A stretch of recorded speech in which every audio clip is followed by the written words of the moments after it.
Good morning, everyone. How's everyone doing today? To recap what we've done so far, we actually have most of our Shoretroopers based at this point, as you can see here. The only one we have left is actually the captain, so we'll probably be working on the squad leader today, and then like touching everyone up, getting some of the specific markings onto them, and then after that we'll see how far we are, but we'll probably start doing some shading. So awesome. Go ahead and get started. Might be the last time we're creating this tan mixture. I guess we'll go ahead and start with some buff. Morning, illegal granola. Morning, Raylan. How are y'all? Okay.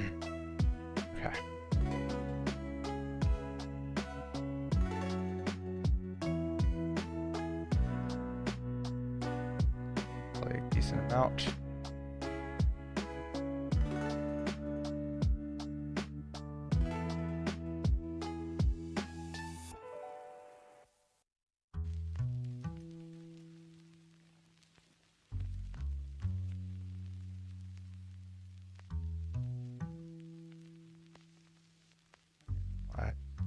The amount of pastel blue, just a little bit, not too much. Don't want to cause it to start looking weird.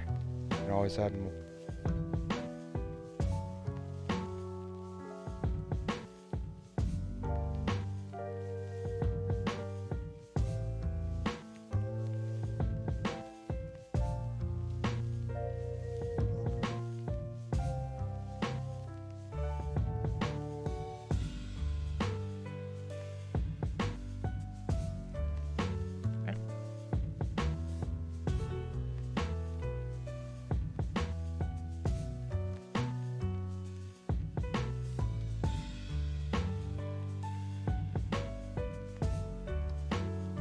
So I'm very interested in doing a playthrough of the Metal Gear Solid series, because like we all talk about, people love to talk and rave about like how awesome Hideo Kojima is, but I don't know how many of us have actually played through all of the Metal Gears.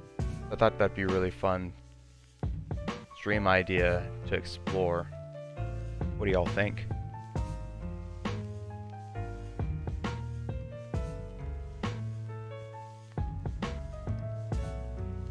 That needs a little bit more. I think that's a little bit too light, a little bit too blue. I'm going to add a little bit of this.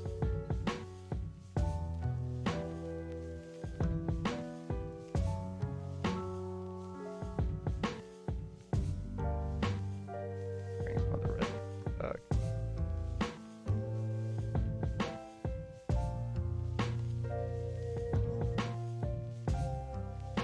Yeah, that looks good.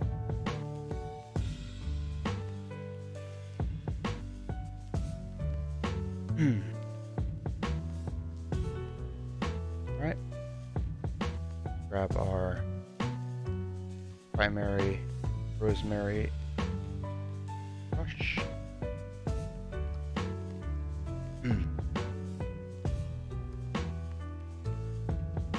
Just like the other one with the cape that we did. Be a little bit careful of the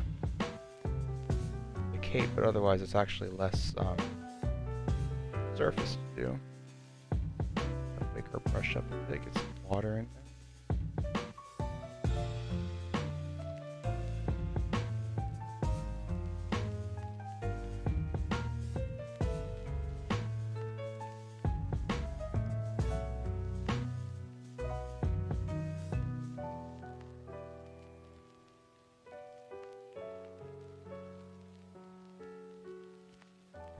Doesn't want to come out, but it's okay. I think we got it.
But yeah, I'm looking into capture cards right now, so I can start like playing those games. Yeah, I think I'm really interested in like checking out Metal Gear Solid for sure. Just because like I think what he does is super cool. What Hideo Kojima does is super cool, and I want to like experience it from the beginning. The quirkiness of it.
Not bad. Not bad. I feel like the more of these we do, faster and better we get at it, which makes sense, right?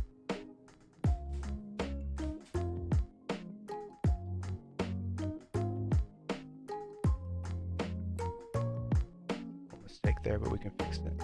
Metal Gear could be fun to watch. Yeah, that's what I was thinking. I managed to track down a PlayStation 1 copy on eBay, as well as the 2 and 3 and 4 were a lot easier. I'm looking for a version of 5 that had both Ground Zeroes and the Phantom Pain, because like I don't know how much you were aware of how 5 worked, but with 5, he first made the Phantom Pain, which was a standalone single mission, and it was like a teaser to the main game that was coming out. And I actually played it when it came out, and I was like very confused because I was like, what the heck? Like, this game's a single mission with a million side missions, like with a million ways to do that single mission.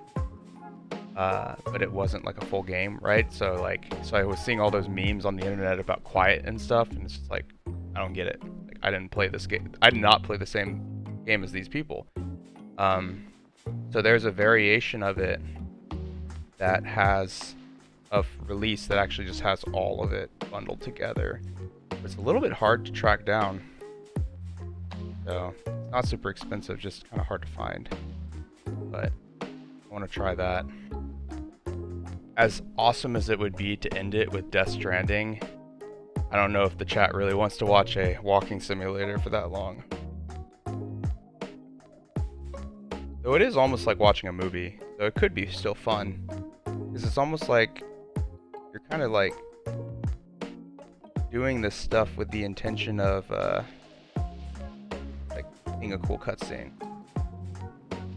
Oh, also when I was testing my games to make sure that they worked, like I was just trying to get to the gameplay to make sure I can move the character. The amount of cutscenes I had to skip in each of them was just unreal. It was pretty funny.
This song. Well, it's not sad at all, right?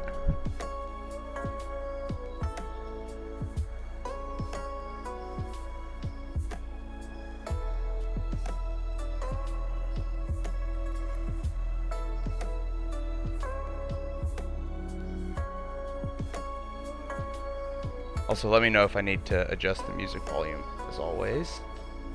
So, it sounds to me like it's a good balance, probably, but let me know.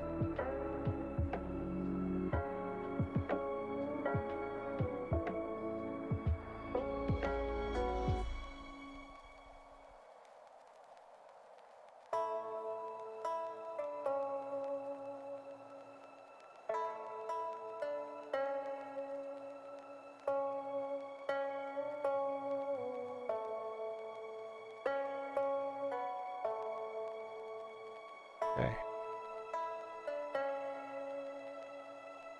Not bad. But definitely I think what my plan is to maybe like weave it in with stuff like, you know, don't play all the Resident Evil at once. Don't play all of Metal Gear at once. Like, just kind of have an idea of like the types of series that we're tackling. Like one of the really crazy ones that I wanted to do was that I actually thought if I can get the capture setup like working, I actually thought it would be really interesting to play through of Ogre Battle 64. That one would be pretty interesting to do.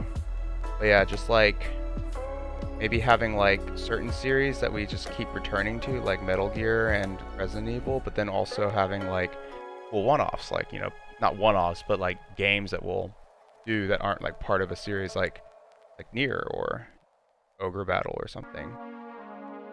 Another series that I really want to try out that I haven't managed to get a single game of the series, but it's like because they're really hard to find and very expensive, is the Suikoden series. I've heard these crazy things about that game series. In fact, one of my old friends, Raylan, you'd know him as Ethan Thane. He used to rave about Suikoden 2, saying like it's the best game of all time. That was the first time I heard about it.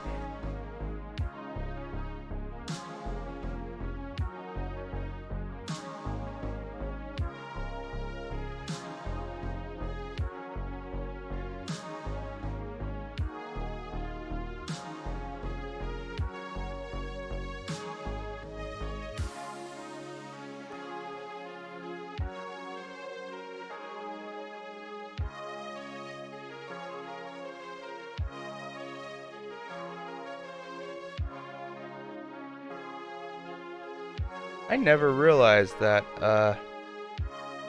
this village in Breath of the Wild is just a variation of Epona's, not Epona's theme, of the farm, right? This is just like a variation of one of the other ones. I don't quite remember now. I think this is just a medley or a variation of an old game. On the tip of my tongue, I can't remember what it was.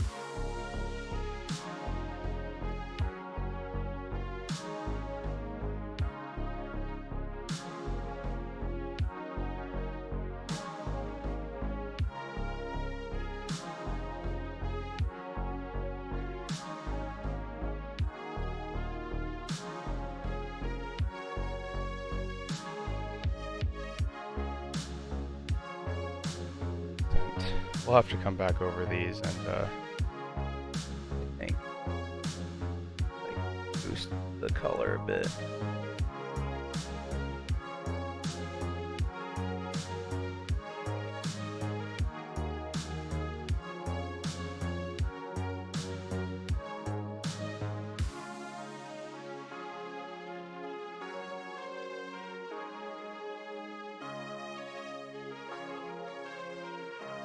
Oh, I missed the...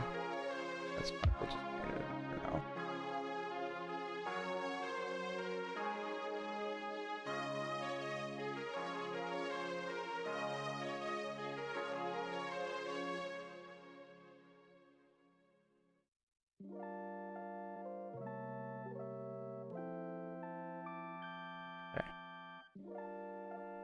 Just keep moving around the figure. Let's do the arms.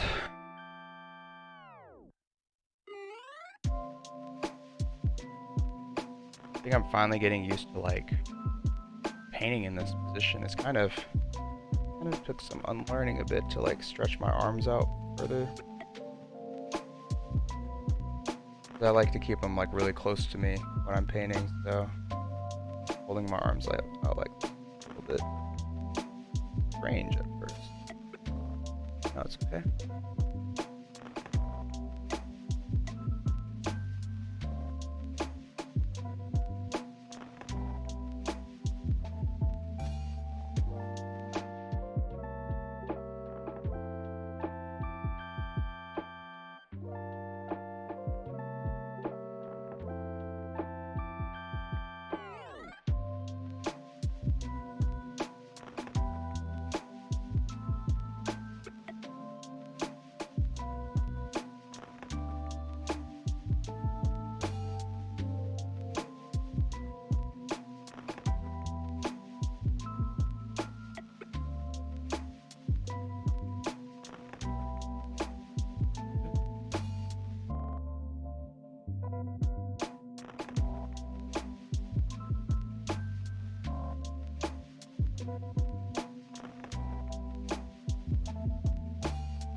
The lucky thing we have here about the captain is like the only figure that has a bunch of armor markings on his chest, and we're lucky that he's one of the figures that has his arms not crossed, so we can actually reach his chest very easily.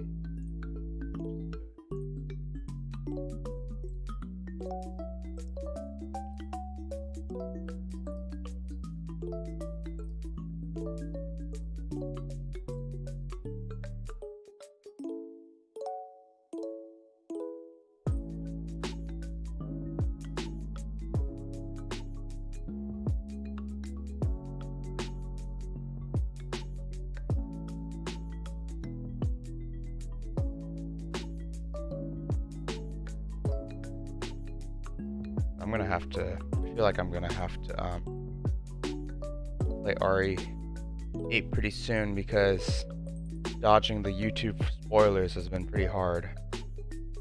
Just like all this, like, you know,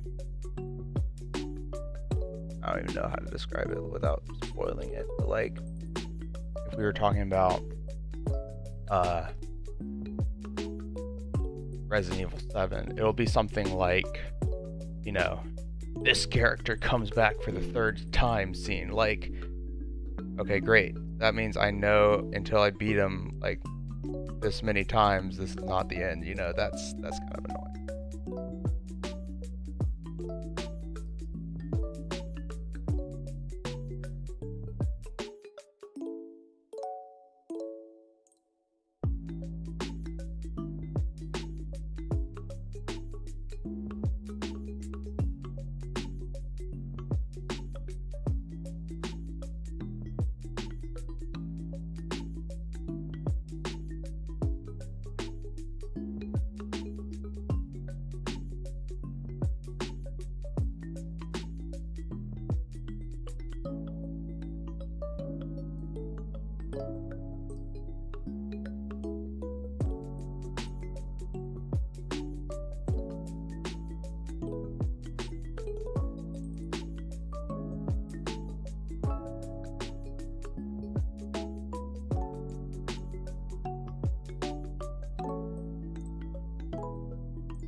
Nicking a little thing a bit here and there, but you can always touch that up before we move on.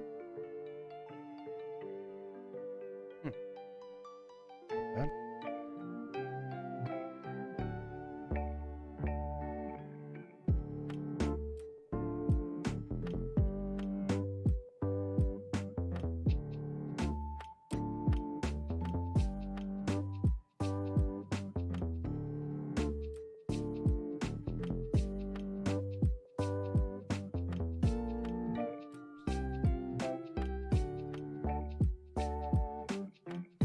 attack doesn't want to behave.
Here, definitely a mist.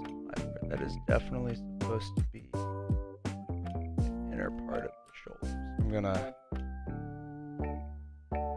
do that now. That is a little bit much missing.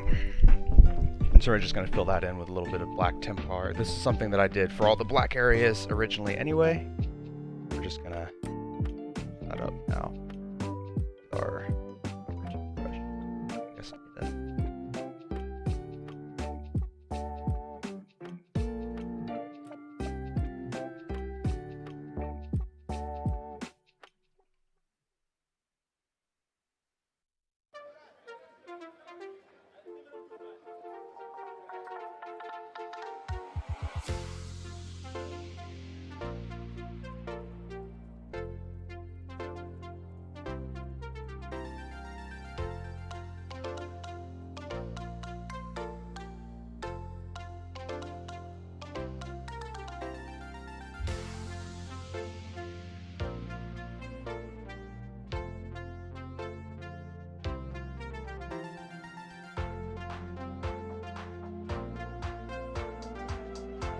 unfortunate that we're going to mark the other armor to do this, but we do need to get that in there done as well.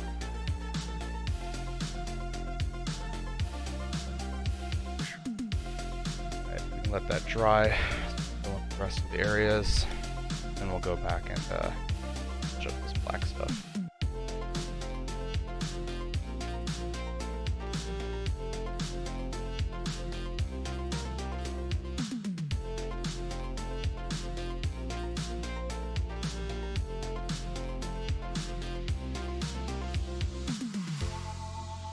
Yeah, this chest armor is usually not so exposed. Kinda nice.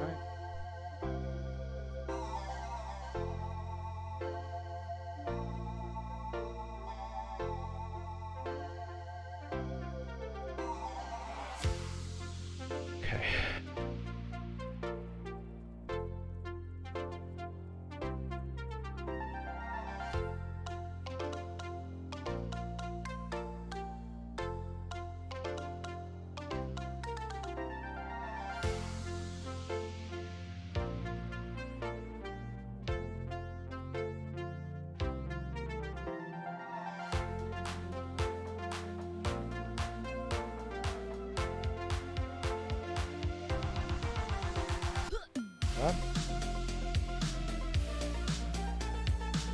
Has anyone had any special weekend plans today? Or already done, like yesterday?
For me, I'm going to a, not the actual wedding. The actual wedding's later, but my girlfriend's sister is getting legally married now, so that they can start like getting the benefits in, because the now husband is military. So we're going to a little family celebration, like a small one, to celebrate that. Not really, just working watching Shadow and Bone. Oh yeah, Keely and I were talking about like how she was telling me how there's just so many different things showing up right now that have Bone in the title. She doesn't know why. Is it good though? Is Shadow and Bone good?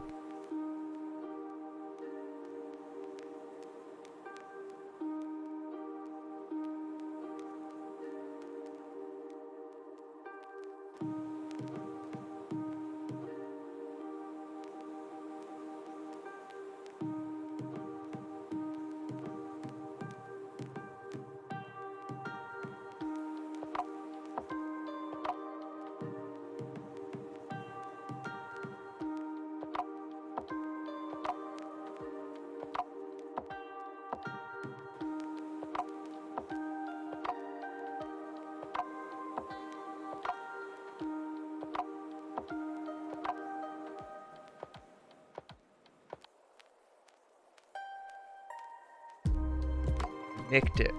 Alright, that's okay. I think we'll go in with some of our black and fill that in later.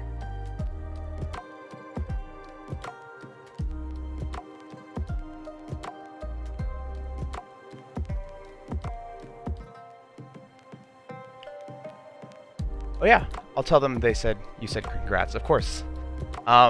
It's really good. I like the book series and was pretty impressed. Yeah, lots of book titles with Blood and Bone these days. Yeah, exactly. In fact, there's a one literally called Blood and Bone, right? That's so funny.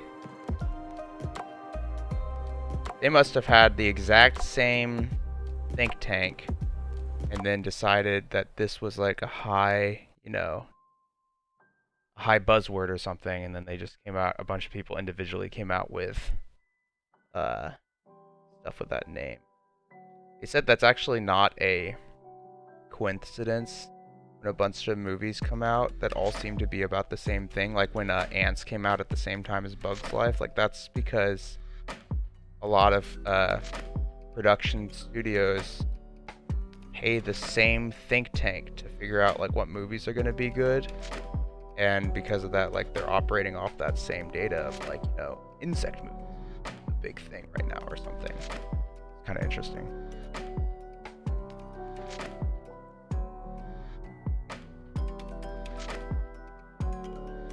Okay. See if I can get some black snuck in here. Touch these up now. I want to know how much. I want to have a chance to fix it.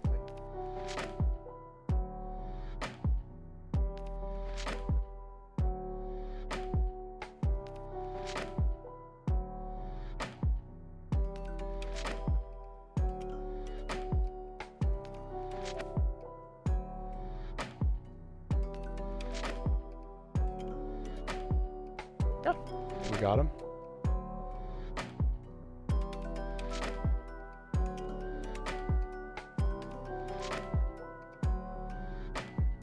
I think there actually one called that. There actually is one called that, and lots of titles that are X of Y and Z. Yeah. Tales of Blood and Bone. Yeah, definitely. Best book title you've seen is Crying in H Mart. Are you serious? Is that a real book? I might need to check that out.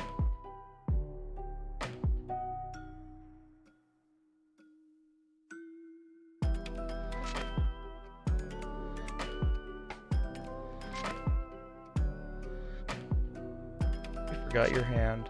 Right hand.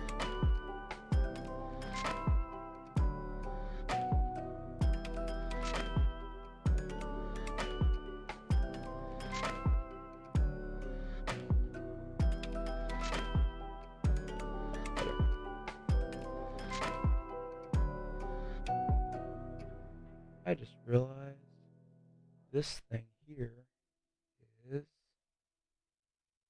a pouch.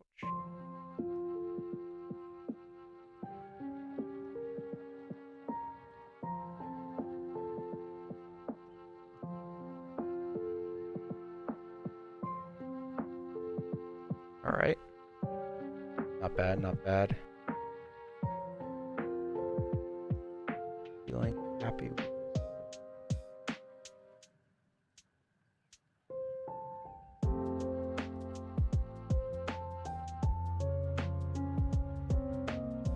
Alright, let's do the boots.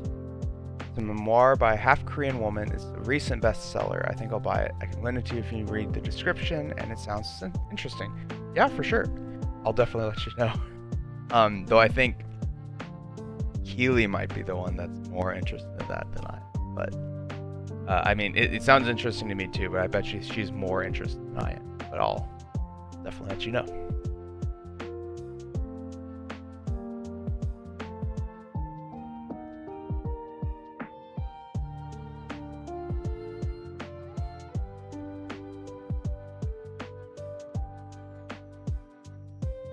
Dude, your legs all pretty.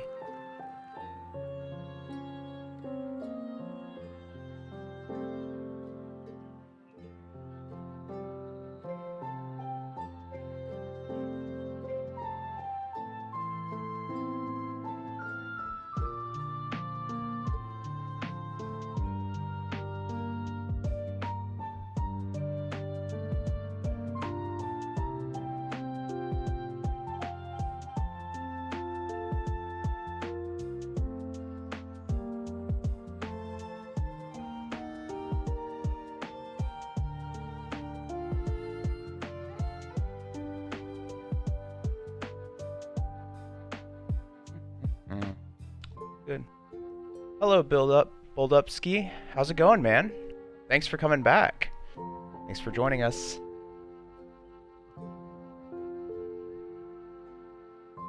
Hey, Ranger Grill. Everyone's just rolling in, I guess. How is everyone doing today on this Sunday?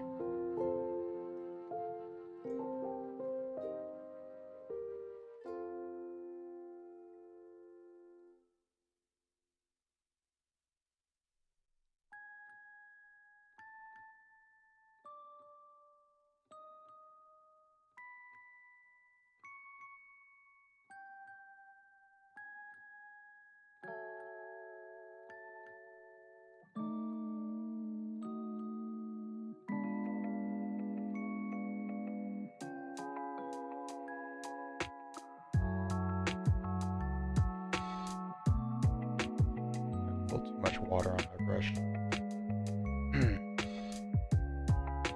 Better, I want to say.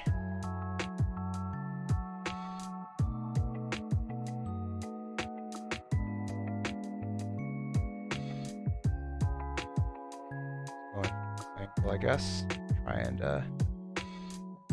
not mock too many other things.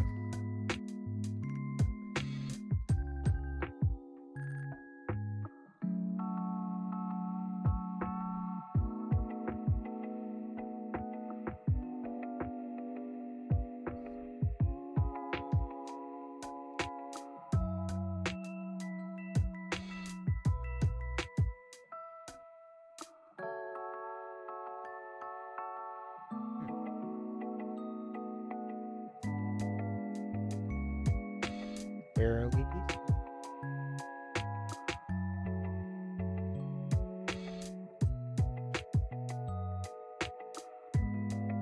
Oops. Okay.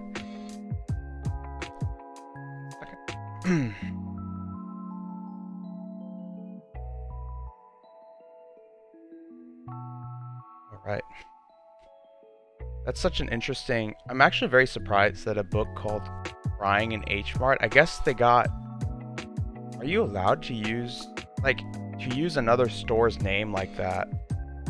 I guess it's kind of like Super Size Me, except, you know, in the sense that I guess you don't need the company's permission to use their name because they're a public company or something. Like, I don't quite get it. Yeah, in the sense, like, I'm very curious how that works.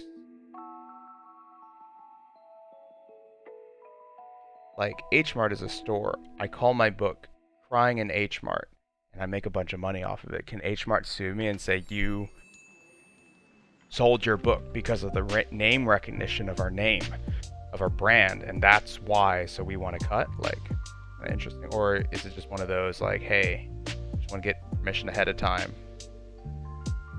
Yeah, I don't know.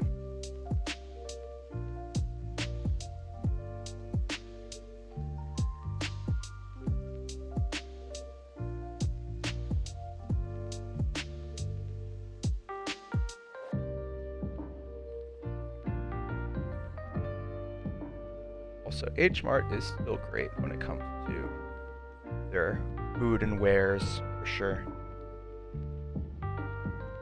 Best access to Korean stuff in town, for sure.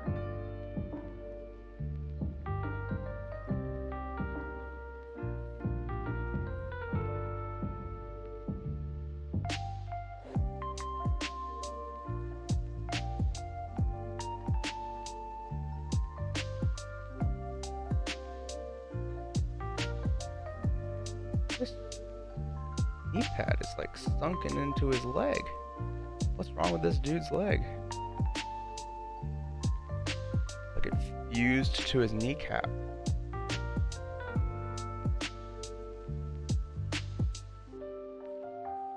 It's very strange. Let's go around the back, see how far we can get from doing their old reach around with our brush.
Not bad. Effectively. Yeah, nice. Very satisfied with that. Let's some of our other spots and boost it a little bit, and then we'll come back and do the same piece. Yeah, of course, we gotta hit that shoulder that we scuffed up earlier.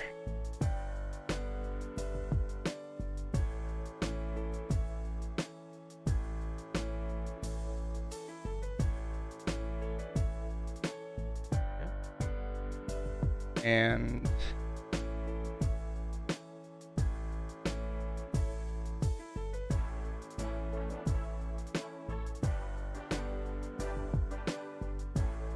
there we go.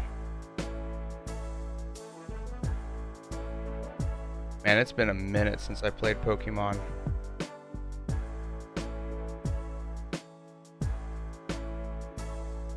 I don't even know if I could tell you what this one is anymore, which like gym this is, or which route. It's been too long.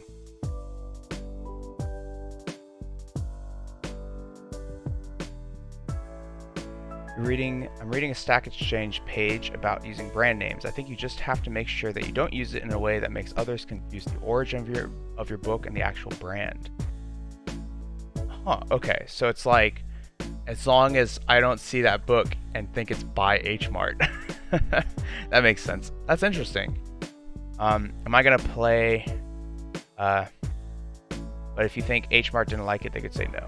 Gotcha. Am I gonna play the Diamond and Pearl remake for Switch? Probably not, to be honest.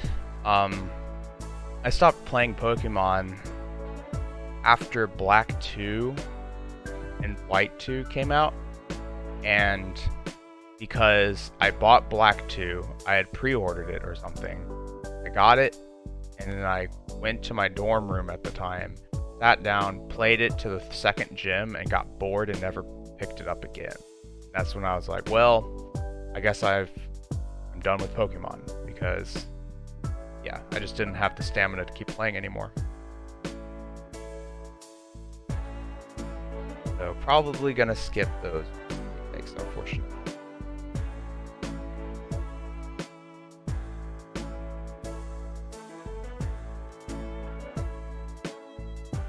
Alright, let's go over the chest again. Chest needs a bit of a color boost. You're seeing some of the gray through it still.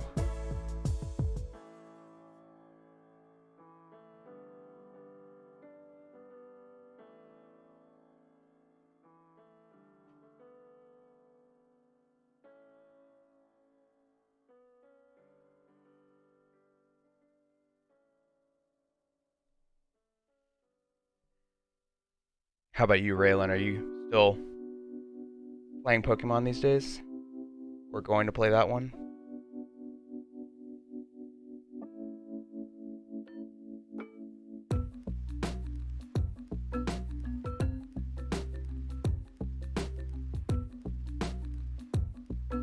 Morning, Beaters. Thanks for popping by.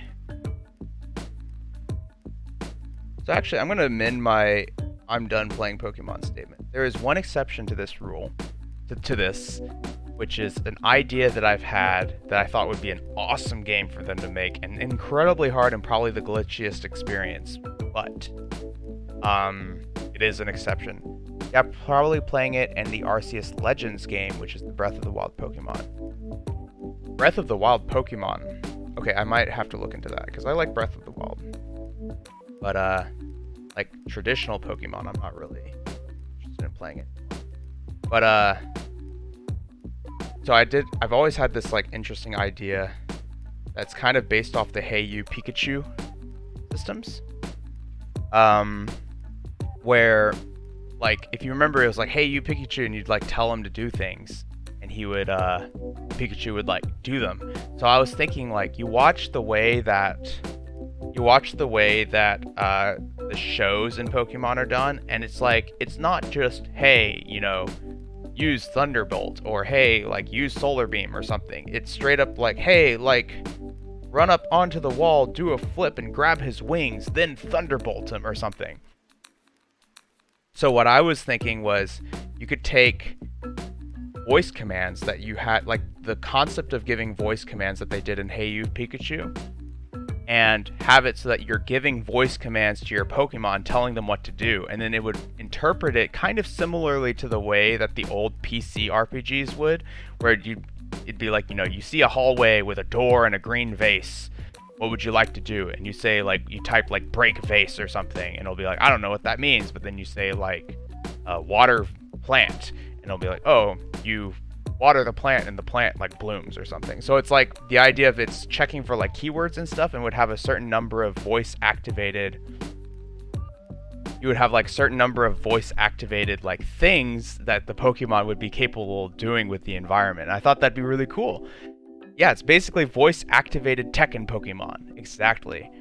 Yeah, IR Pokemon or something. Yeah, exactly. Like, if it's such a simple type of game, it could be kind of like Pokemon Go, where you play it on your phone, and then you could just have, like, IR cameras showing you where they are, you know? Like, that would be a super cool, like, novel concept to do, I think. But I think that's pretty far away, and not really something they're gonna do. But, you know, one can hope that they eventually start watching my channel, and then they do it.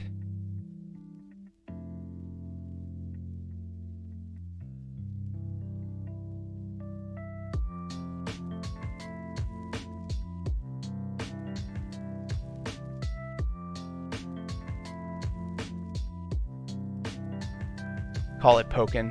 IRL Pokken. Yeah, exactly.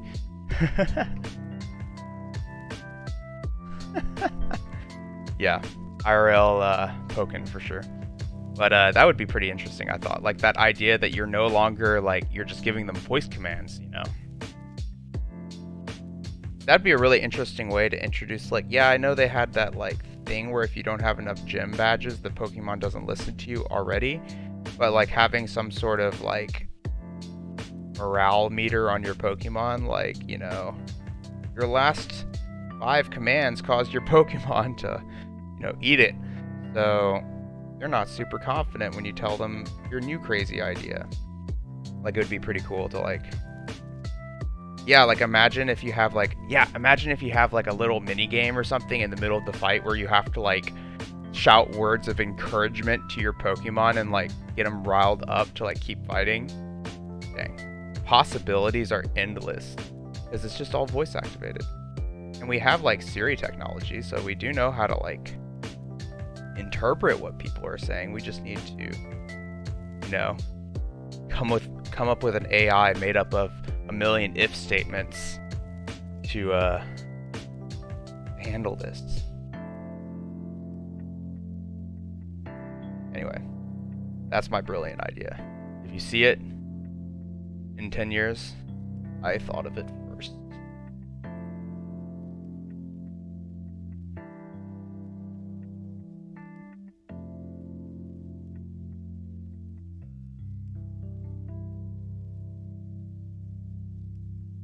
Sounds like Zork, except with voice recognition and in Pokemon. What is Zork? I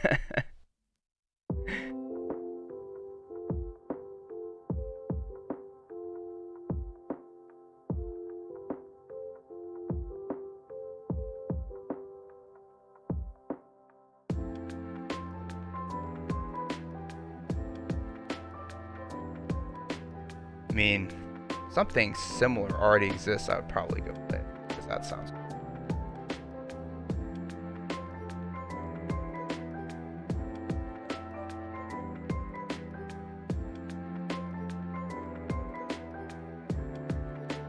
Big bad of OG Yu-Gi-Oh! What? Wait, he's a character? Oh, you mean like that computer? Big bad of OG Yu-Gi-Oh!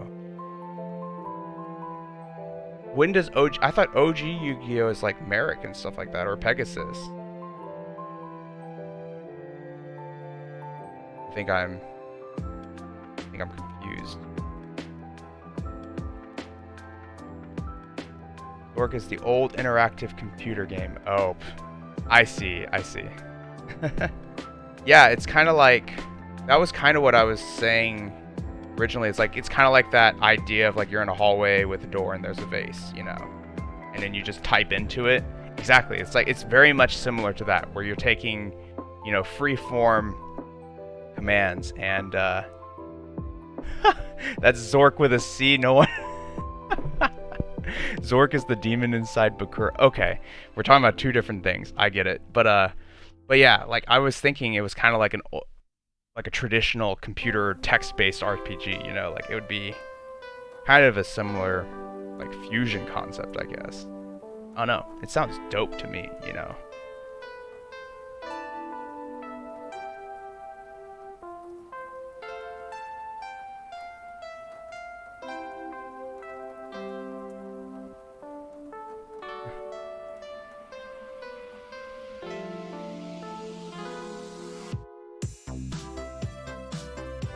There we go. Hey, mister, you're starting to look pretty good. Got all your armor painted.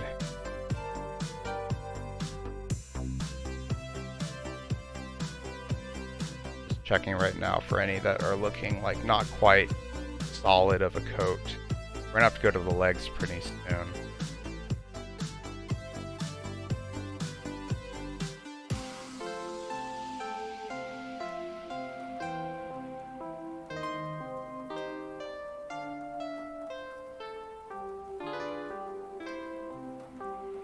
He had a humongous dragon in that they had to censor in the US. He He had a big staff. Pretty cool.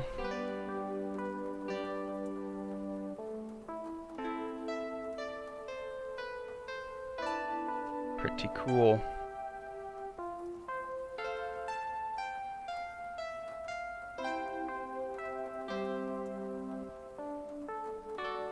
Pretty funny.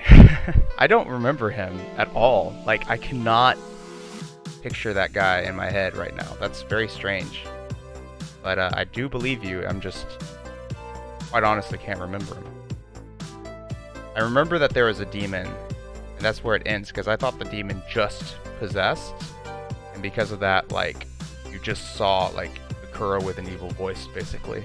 I didn't realize that the demon had a physical form that it took as well. Dang. One of the OG Kingdom Death characters, huh? How do we make easy horror? Let's just put phallic objects on it.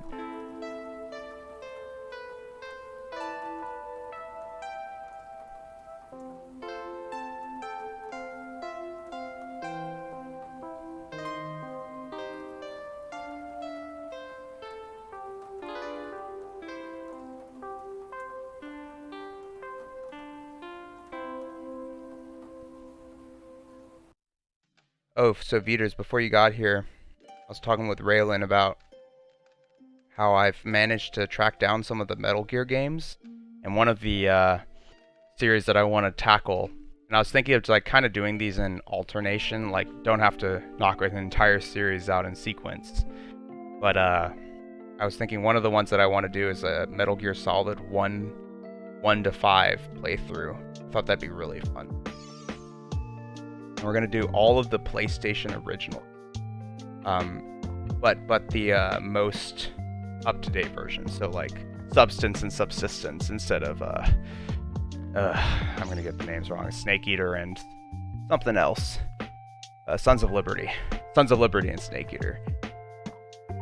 I was reading about those, and apparently the whole reason that he called, so he made 2, which is called Sons of Liberty. And then he made 2 Substance, which was the same game but with like, you know, up to date. It's kind of like a version 2 patch where it had like updated like glitches and stuff like that, but also like entirely, you know, new cutscenes and content. Almost like DLC before DLC existed. Except if you just bought the later version of the game, you got everything.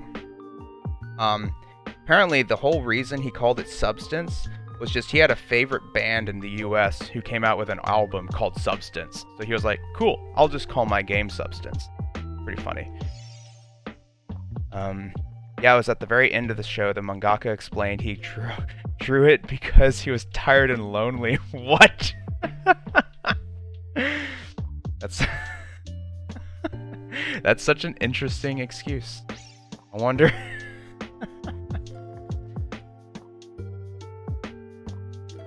That's definitely not the first thing that I think of doing when I'm tired and lonely.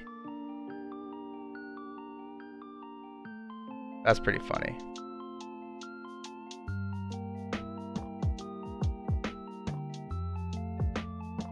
The mangaka, when he I'm actually curious about that, because I know like when he started Yu-Gi-Oh! It was just supposed to be kind of like No Game No Life. It was just like a, you know, playing shadow games, right? But eventually they adopted like the full rule set of Yu-Gi-Oh! And it started to follow the rules of the game. So did he... I'm assuming he did not invent the rules of the game, but did he like get some sort of like guidance of like, you know, here's the game, now you need to make a show based off our new rules? Like, what exactly was that relationship between him and Konami once like that arc begins where all of a sudden like Kaiba's, you know, introduced the rules of the real game and now everyone has to play by those? Like, I wonder how that relationship worked at that point. Like, did he have to send in his games to be like proofread by the design team for being legal or something?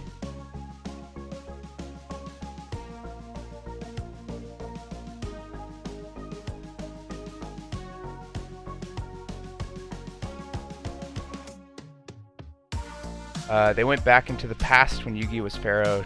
TLDR, Yugi used his life force to summon and fuse the gods into a bigger god. Well, that's nice. You just hit Yu-Gi-Oh! As an arc, and it had such high ratings that they decided to just be a card game. Hit Duel Monsters as an arc, right.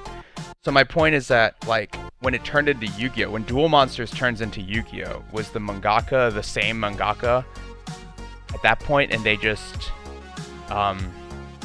like, who... I know he came up with the concept of the card game, but who refined the rules? Yeah. And then who...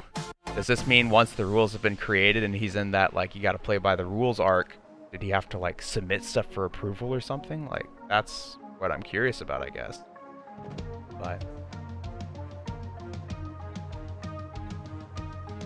Yu-Gi-Oh! Season 0, yep.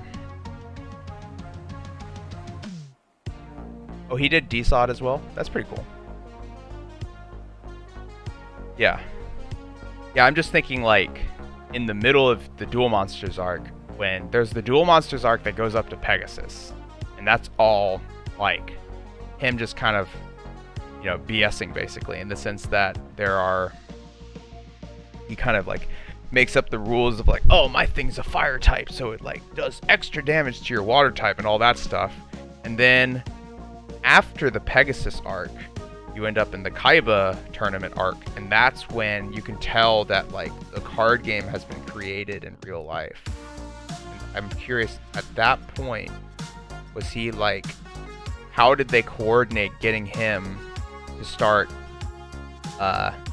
you know, following the rules now of the card game in his manga is, like, where my head is at, or what I'm wondering, I guess.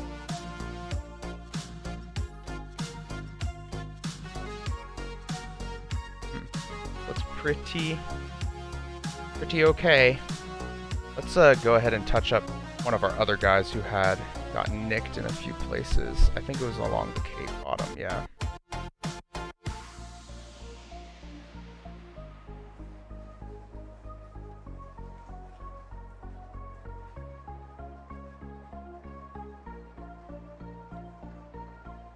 Actually, this guy... pretty much no other... issues, really.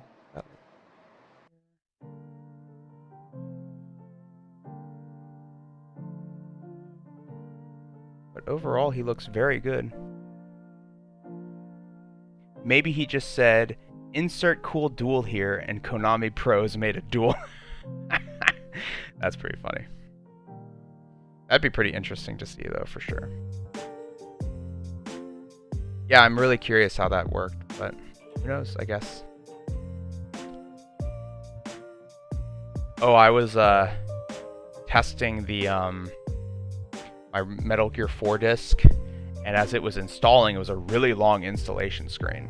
And it's just this extended cut scene of Snake standing there and smoking, and then eventually, like, discarding his cigarette. And it has all sorts of funny tips on there.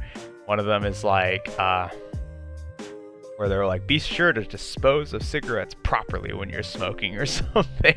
And then another one was like, if the game stops working, you know, here's how to clean your disc. And then after it's done installing, you hear Snake go, kept you waiting, didn't we? It's pretty funny. I don't know, it just made me think of that for some reason. I think GX was anime original, at least for the second half, so they probably have a team for the dual designs. Yeah, that makes sense. That makes sense. Kind of like how the Harry Potter chessboard and scene was done by an actual chess grandmaster who, like, was asked to create. Basically, it was just straight up, you know, create a scene where the only correct thing to do is to sacrifice the knight, and then the bishop checkmates. And that was kind of interesting. So he created this, like, amazing, you know, chessboard scene, blah blah blah, where it had to happen, and then they barely showed the board at all in the movie, so you can barely tell that's what the actual board is. It was pretty funny. But makes me think of that, where you have like a design team to create cool duels. Alright, we're going to be doing the Mephiston red, the red shoulder pads on these remaining guys. So we just need a little bit of red mixed with a little bit of blue.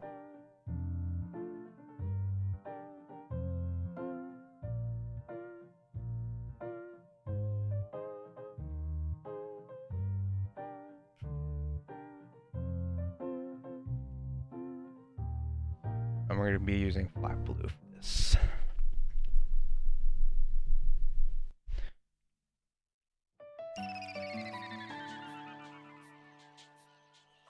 Doesn't turn out purple.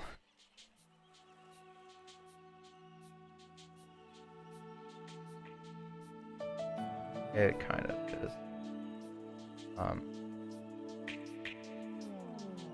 Yeah, we're gonna need some more red in that mix. Yikes.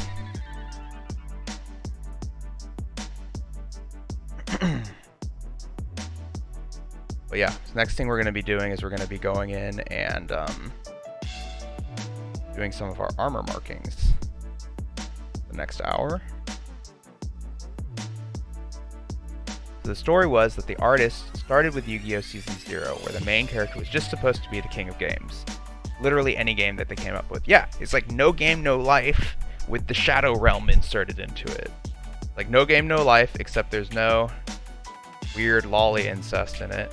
And when you lose, you go to the Shadow Realm. It would be really funny to see a side-by-side of Yugi, the king of games, playing rock, paper, scissors, versus the No Game, No Life equivalent.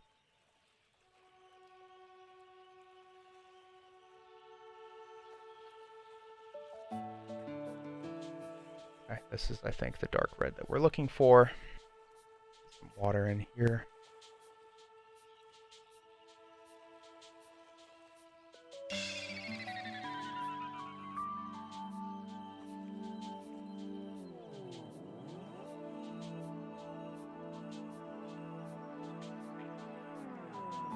One more.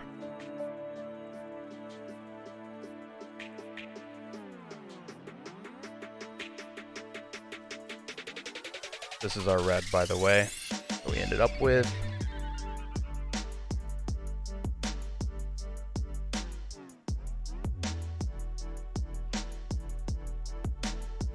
Very dark, blood-like red. Let's go ahead and we'll be just painting this tiny little shoulder pad here.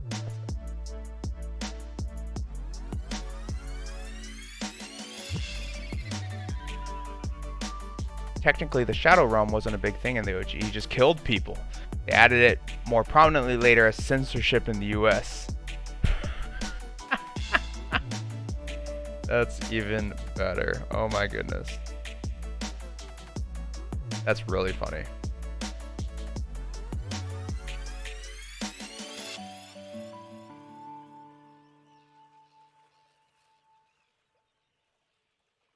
Well then. So Yugi had no chill originally, and he was just the king of games. It's pretty funny.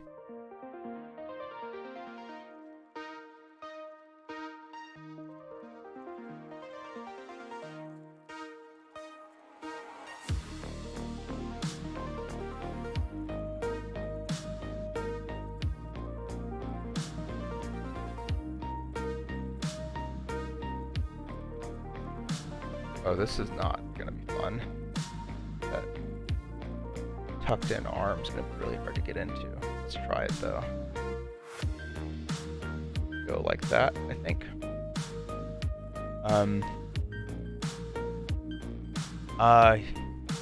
Oh, hey, Musakala, I did not make this. I'm just painting it. So these are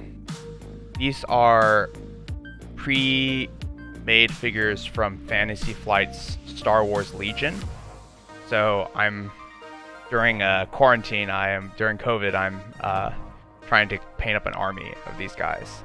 So sometimes you have to assemble them, but they do come precast. Hey, thanks. I'm glad you like it.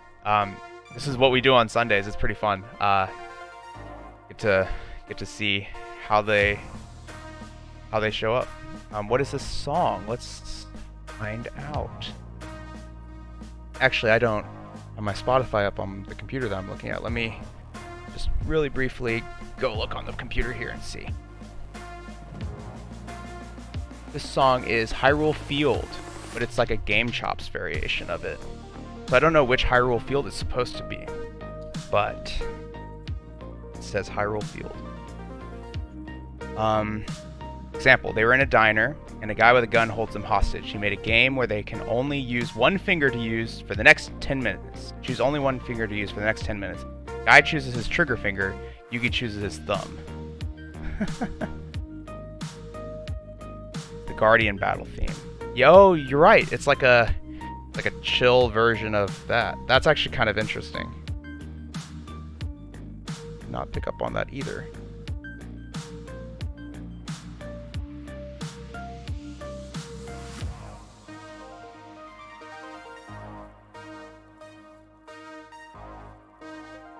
Alright, so we got the little red shoulder pad here. We're going to go over this guy again so that we can get this red a little bit darker. What we're going to do is we're going to start with the other two guys that are remaining. I'll leave him here so that you know he's still there. So, again, we're doing the shoulder pad. So, from a lore perspective of what we need to do to stay lore friendly is that every one of these guys has the same markings with the exception of the captain, who's not this guy.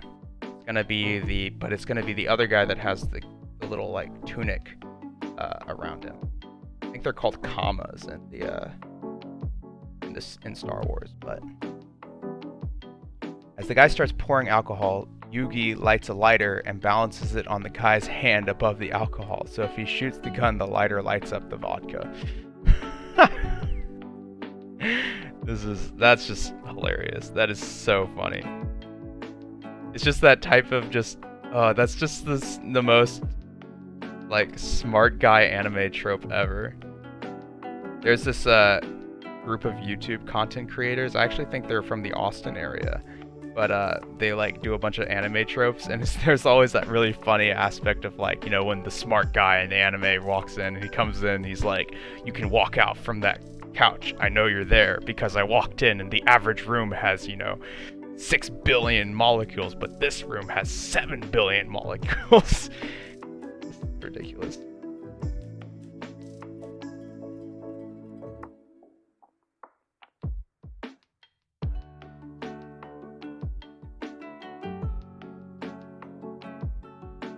Then lights the dude on fire anyway. What a jerk. Looks like I win. And he lights him on fire. That's so stupid. But that's really funny. And Yu-Gi-Oh! This is why Yu-Gi-Oh! Was so edgy. It's like, they watered it down.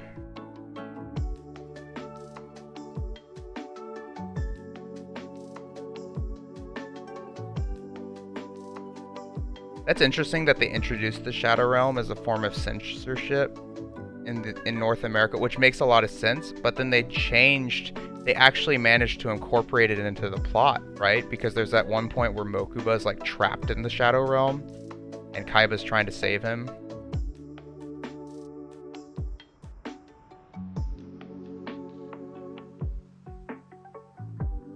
Alright. That guy here. We'll do our captain.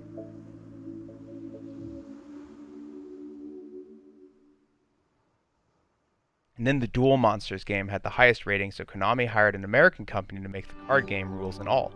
The episode with the game. Yeah. I gotcha. That's just incredibly interesting. Yeah, I knew, like, historically the anime did not start off as a Yu-Gi-Oh! Game. That was just like a kind of like a thing they stumbled across on. But it is still pretty interesting to hear, like, how different of an anime it was and how they're taking this anime that probably would never have made it here and then trying to censor it to work in the US. Oh man. Good thing Keely's not here. She hates KK Slider's voice.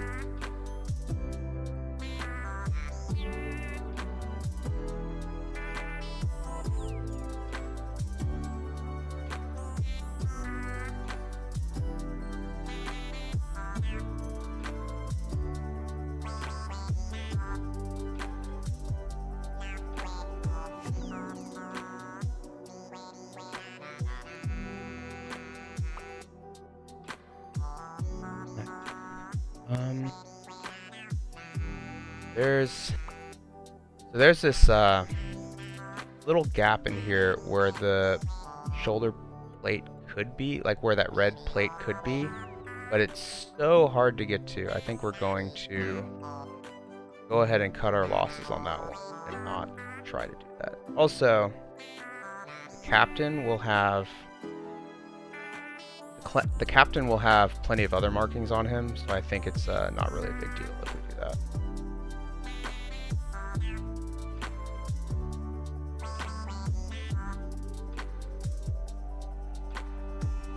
She doesn't like bubblegum KK. She doesn't like KK at all. She just hates his voice. Shadow Realm was still there for the Pegasus stuff in the OG. Okay, that makes sense. They just basically extended it.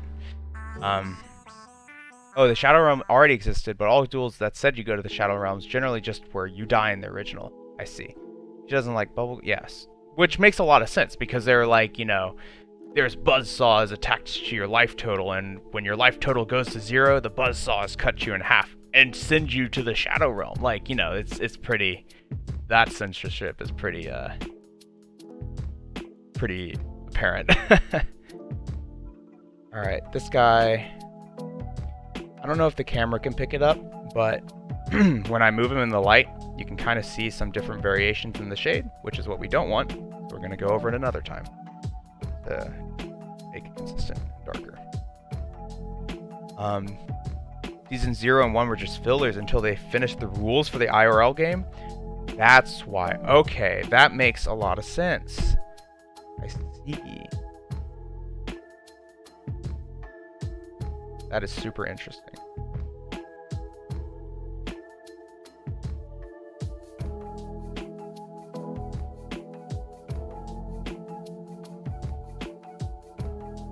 God, I hate this song too. Forest Temple. I'd probably listen to this for like hours trying to get out of that Zelda dungeon.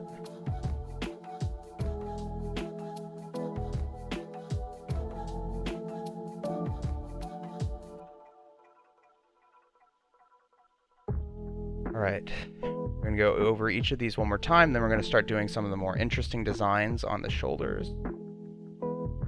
They're not entirely interesting, it's just a white stripe, like a band on the arm, with a black border. But we're still going to do it. It's going to be awesome.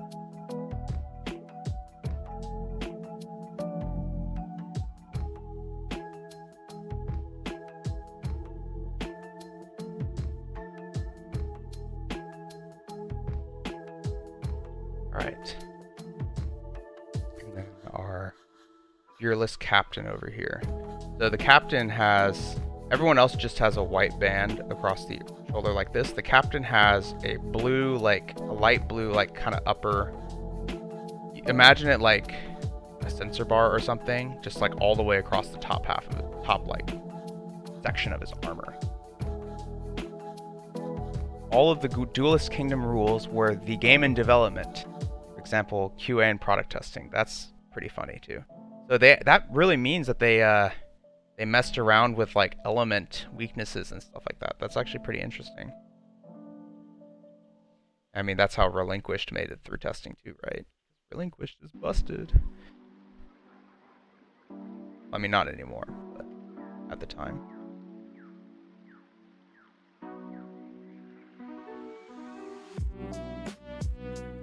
Alright. Pretty good.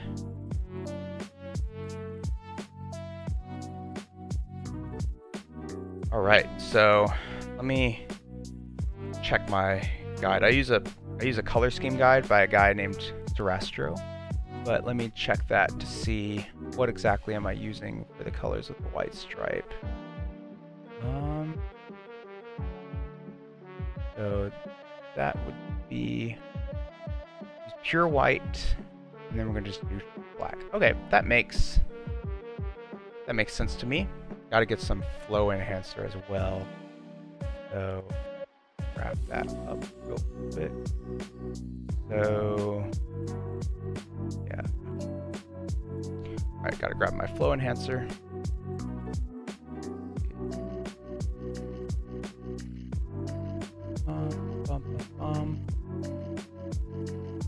Or is it? The hardest part, I guess. Varnish, varnish, glaze medium. Yeah.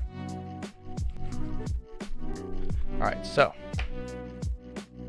let's go ahead and figure out what we're doing with the bands on the right. So what we want to do is on this shoulder pad right here, this top shoulder pad, on the bottom like third, or maybe like, yeah, like on the bottom third-ish of this, we're gonna have a white band going across with black borders on it.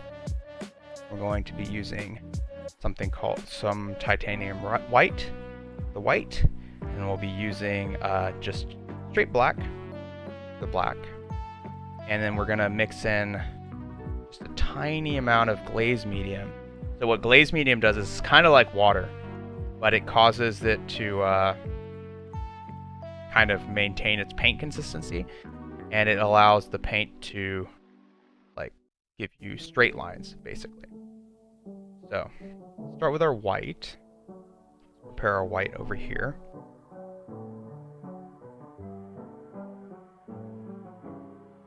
Also, let's be very careful with this mixer brush that we have, because this mixer brush has some red on it, and I don't want to get any red onto the white.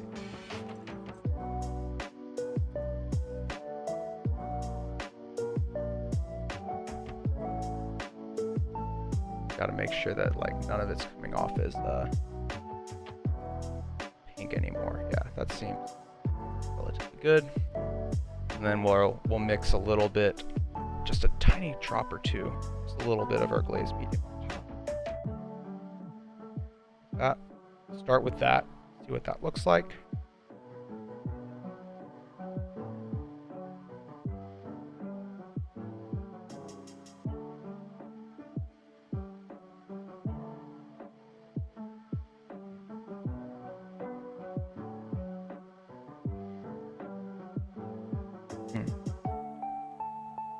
I think that will work. Let's add a little bit more titanium white though, so that we can have enough for everyone.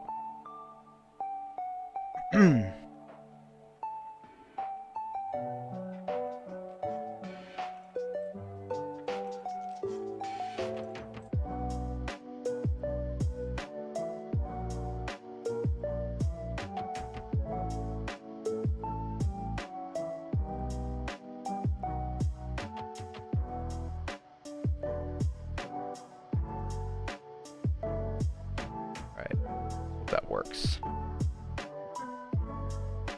And we'll prepare our black next to it.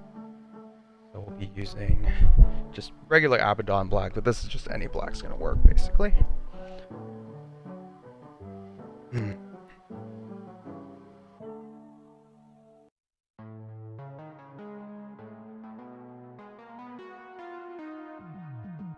Again, we don't really need a ton of black here, but just going to get enough so that we can actually pick it up.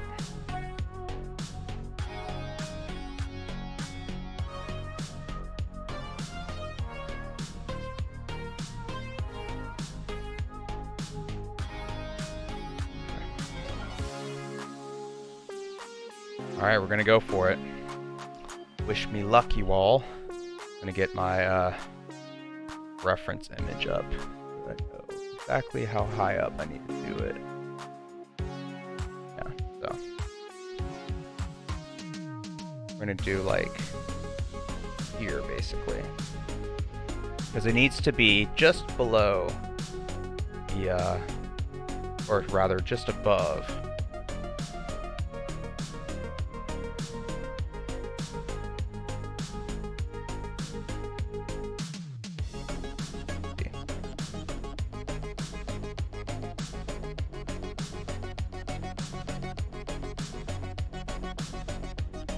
we can always thicken it. Like, not thicken it, we can always go over it another time.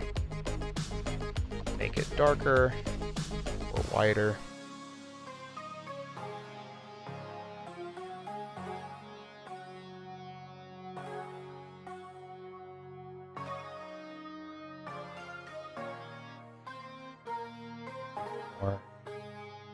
brush. See how this looks.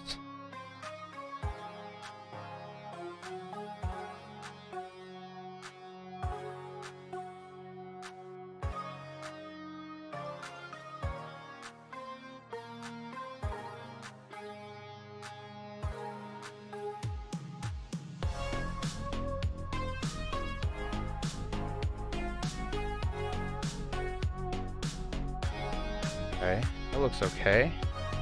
We'll thicken up this side to match it a bit.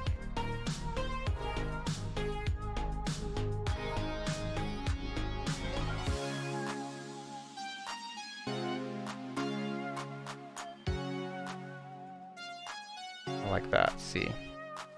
Then we'll look at it from this angle, make sure it still looks okay.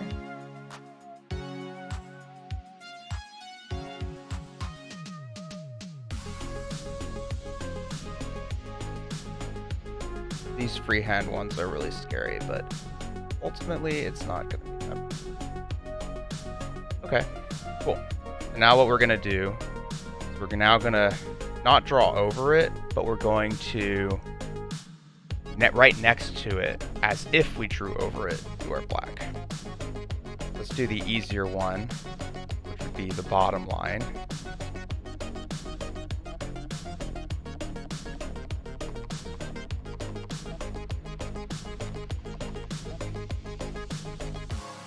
Make sure the line is thin and stuff.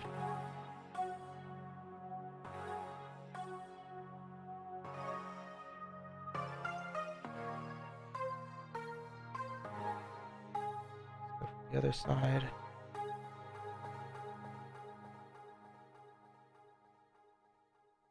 that's not quite working for me. Let's do it. Need to find an angle where I can be steady.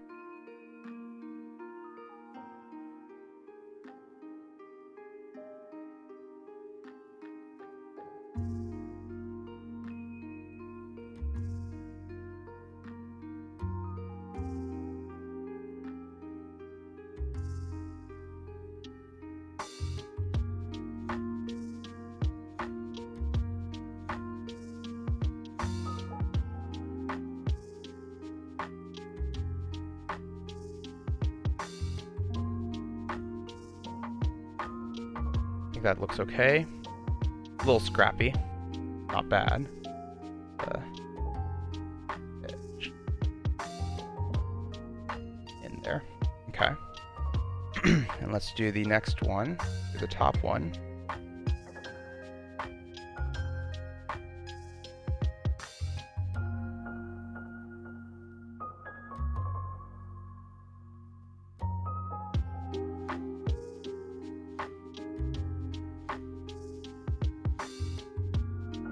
Slowly moving across like that.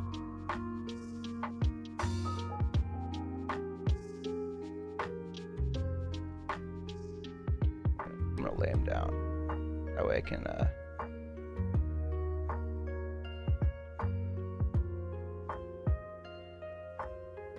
what I'm kind of doing is, like, since it's a little bit of a flow enhancer in here, make sure I get an even line.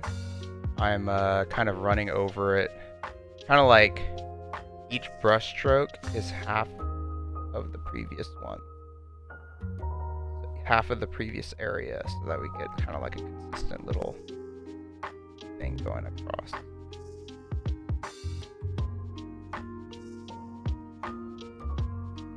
And that's basically it, see? So we have like a little white band across. It's not the straightest, this one, but good start, and we're going to do that for all of them. So let's do it. I can do that in 30 minutes, easy enough. We'll put the good ones on the side here, and we'll move the ones back so that you know as we go. All right, now for this guy. By the way, in the new Nier, I found a Resident Evil homage. There's a creepy mansion that uses RE1 camera angles and allegedly had a similar floor plan to the RE mansion. That's pretty funny. That makes sense, though. I believe it.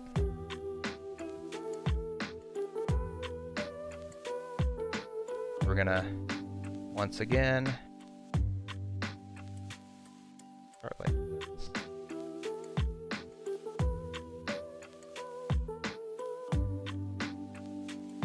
bit of a thicker band, so we need to be working our way.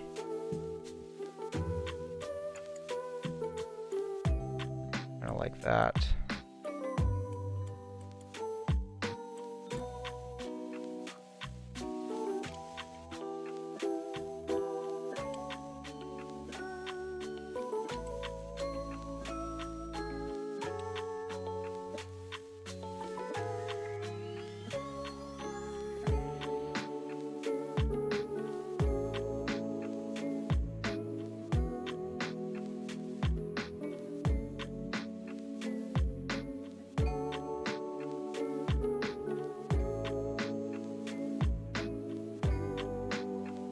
Okay. Looks decent.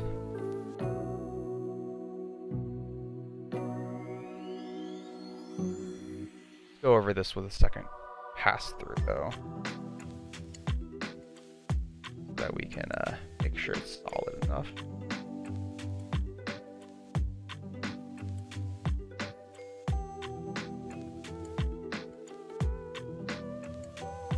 The nice part about the white is that actually we can clean the edges up a little bit with the black once we define our border.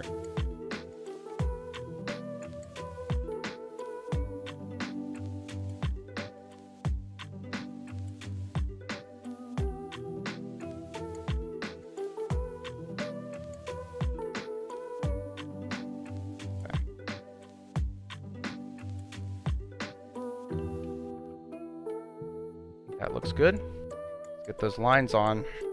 The lines are really what add that definition to it for sure. So, but you should play Automata before this one. Oh, I see. It's in the new Nier. Yeah, I'll do Automata soon, I think.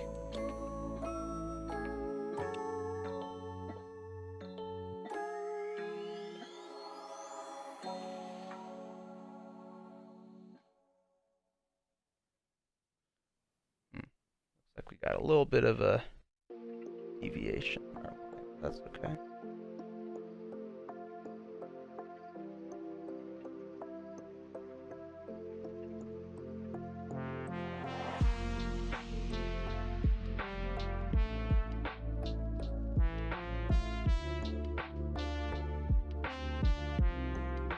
Oh, I see. We're running out of black. Do some more.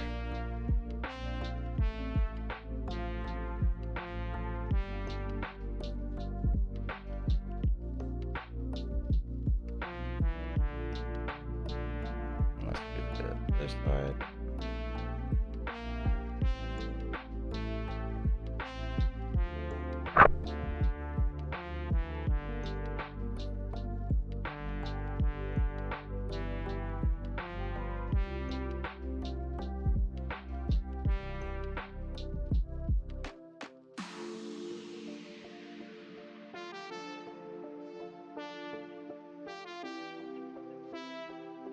Not bad.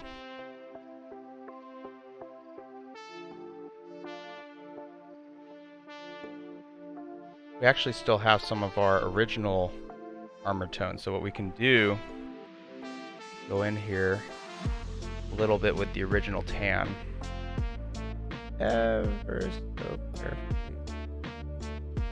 neaten up that line like that. I do think that that black line there is crooked, so let's try and first straighten out the edge some, and then we'll fill in the missing part with white. Okay. Like that. And then we're gonna, I don't know, we'll see.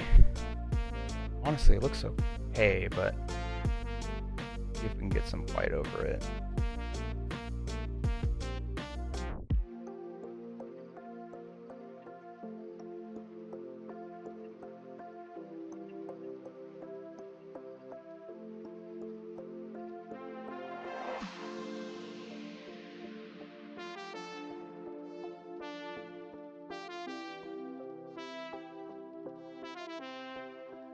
And then we'll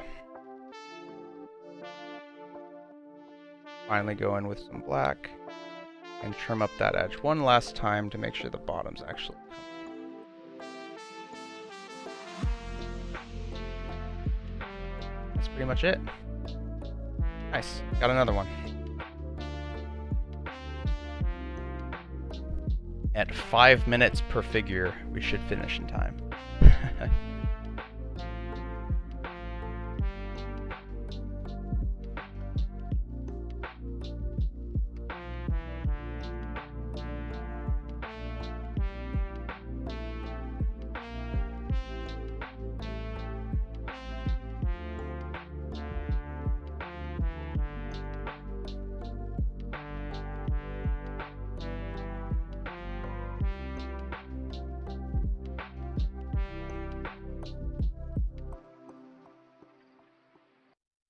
All right.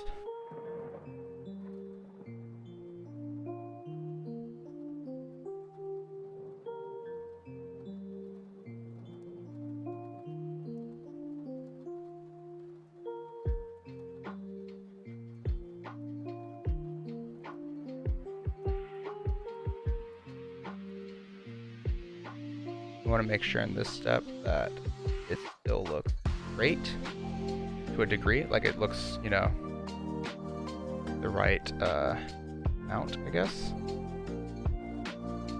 And we'll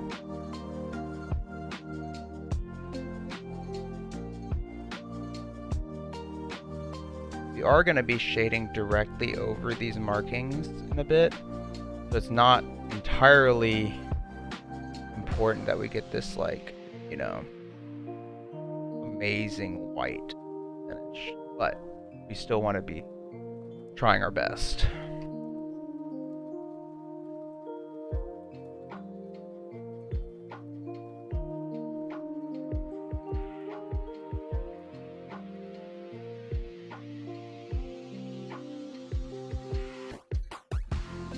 That's not good at all. So one thing I'm doing is I'm testing my brush before I actually put it onto the figure to see if it's like a solid black or not. Okay.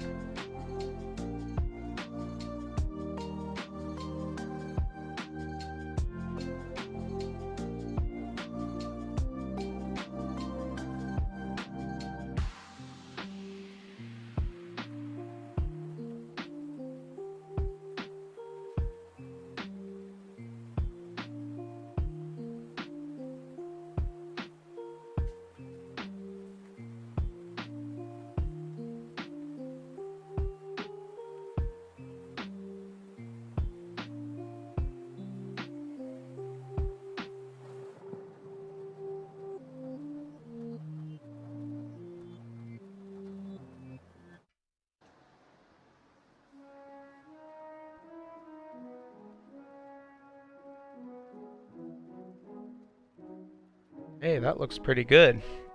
Do the next one.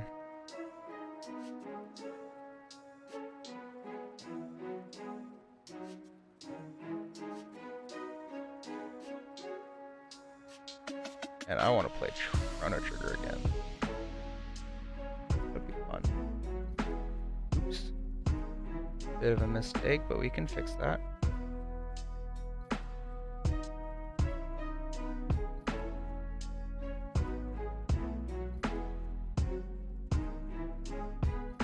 Bit of a mistake, but we can fix that.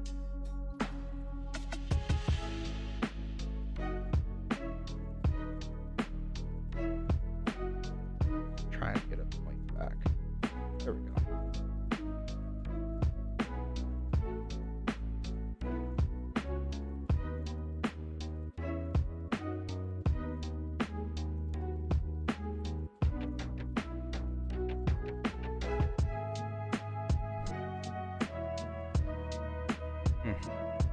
Okay. See if I can get this beginning part of the line to be.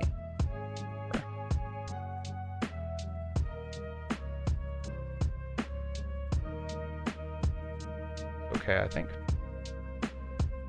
Let's go in and try and clean up that little bit where we edged into the middle. Just grab some white on. that. And it looks pretty good, right?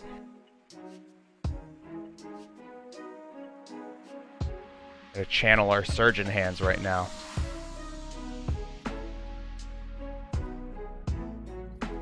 Again, across.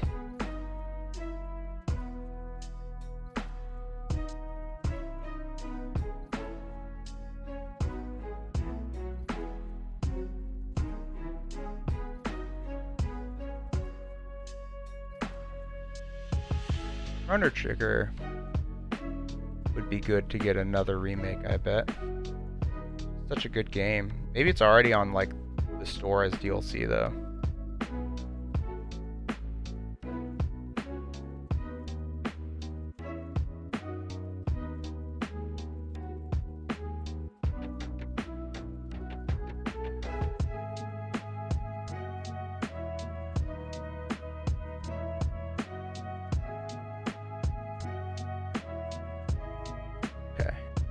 Good.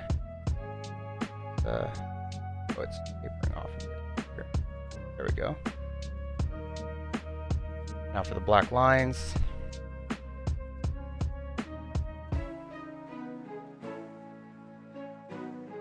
Start with the bottom.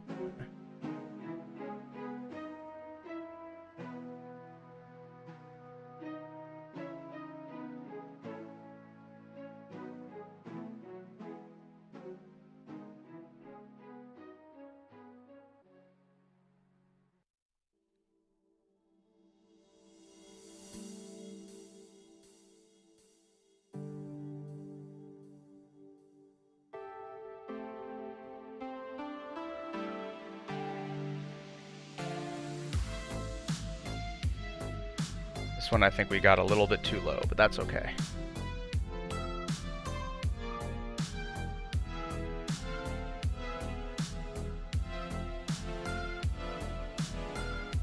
Good song too.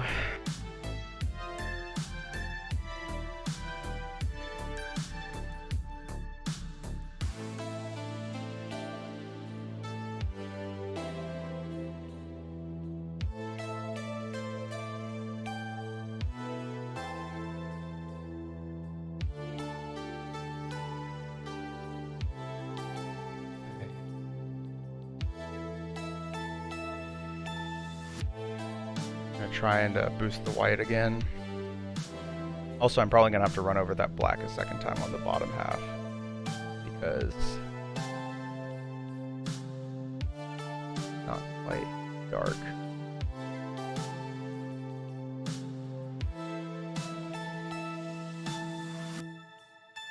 There we go. Let's run over that black another time.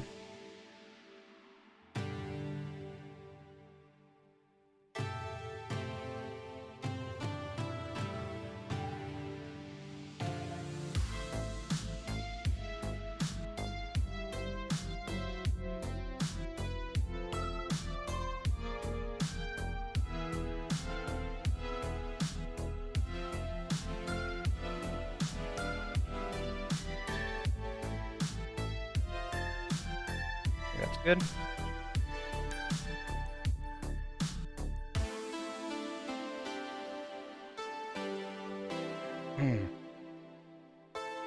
Three more to go, y'all. And then after that, we'll probably need to wrap it up.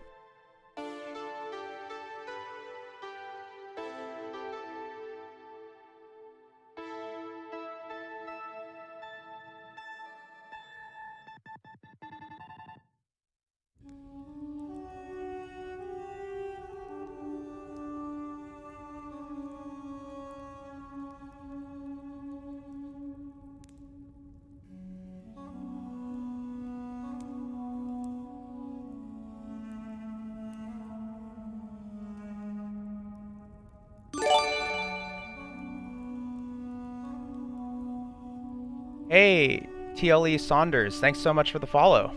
Really appreciate it.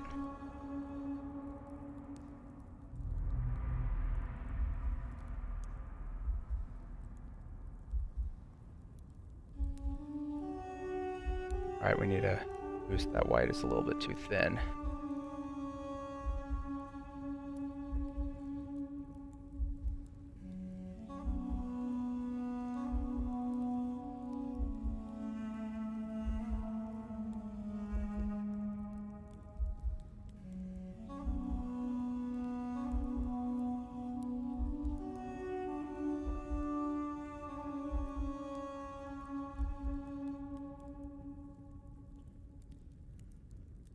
Alright, I think that's good. Get that black on there.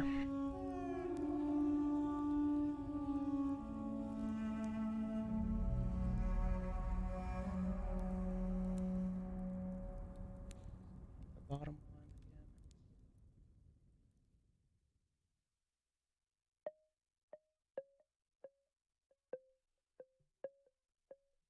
Our attack's going on us again.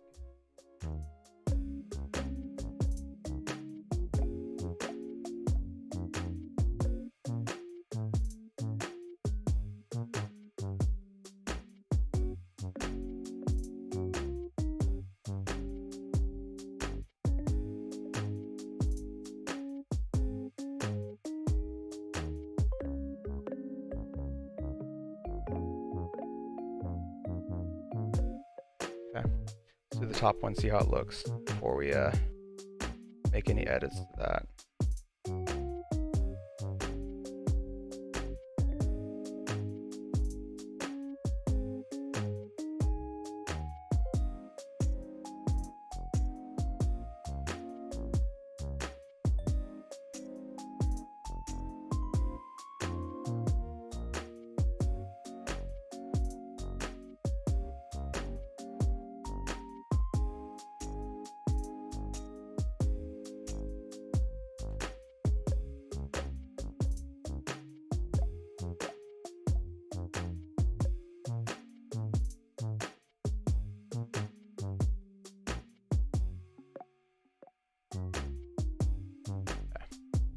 What are we gonna do with this? Maybe just move this line up a little bit.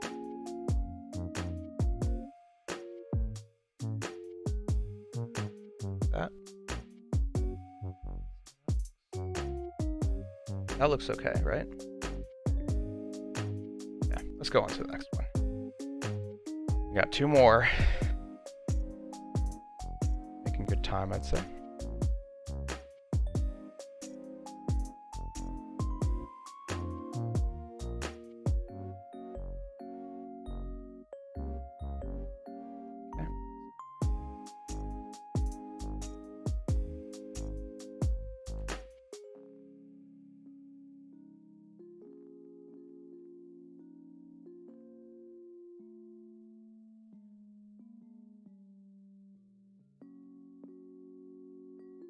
Go.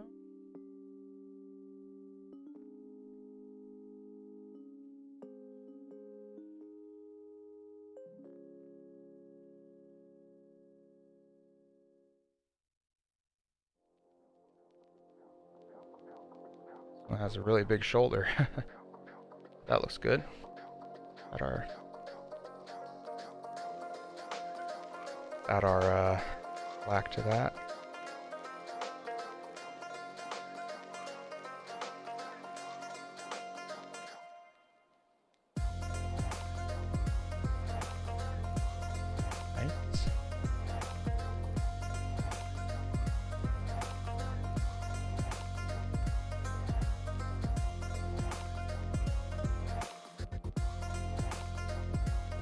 Good. Let's do the top one.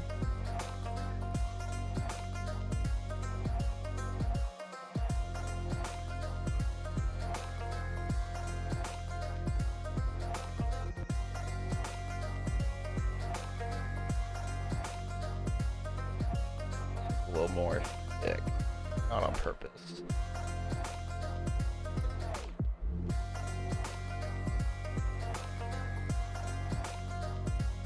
There we go. Pretty good. That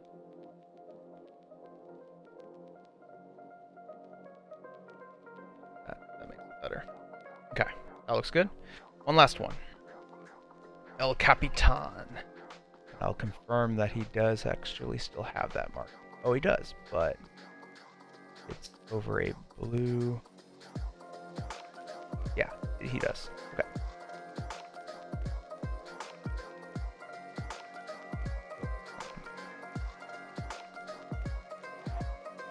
I get our white. The last white we're using.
Alright. Get that black on there. And we'll be done for today.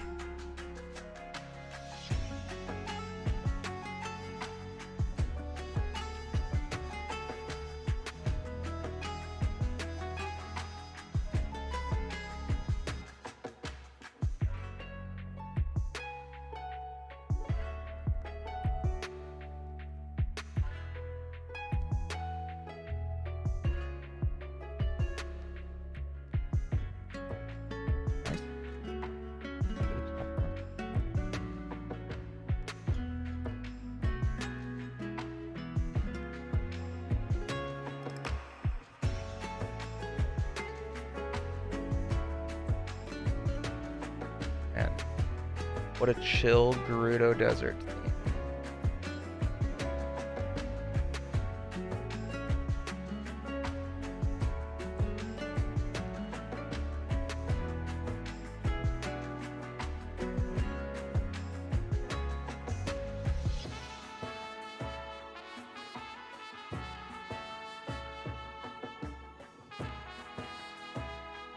Ugh, that was a bit rough, but let's clean that up pretty easily with our original tan.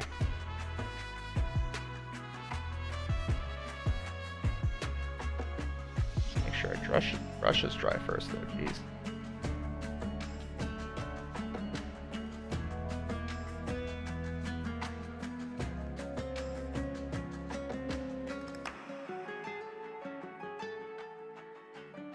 So we're just going back through and doing it a second attempt on this, and then we'll fill in the white that we picked.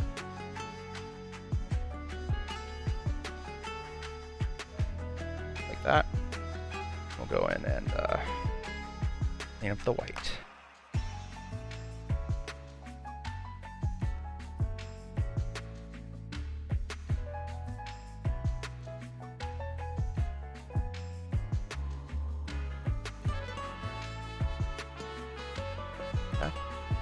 Looks pretty good. All right. Well, thanks everyone for watching. Let's go ahead and clean up our brushes a bit, but other than that, we're pretty much done. Next time, what we'll be doing is we'll be finishing up the captain's armor. That'll be the first thing we want to do. But after that, we'll be doing some shade on everything, and really causing the figures to start coming to life, basically. But we have a few more markings to get on them, and then we'll be shading them next time. So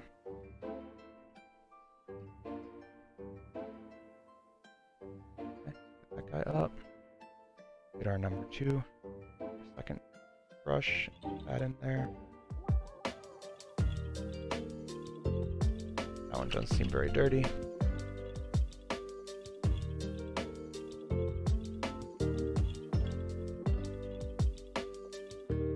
Doing this to try and get all the soap out as well. Make sure we don't just leave it with a bunch of soap in. Okay.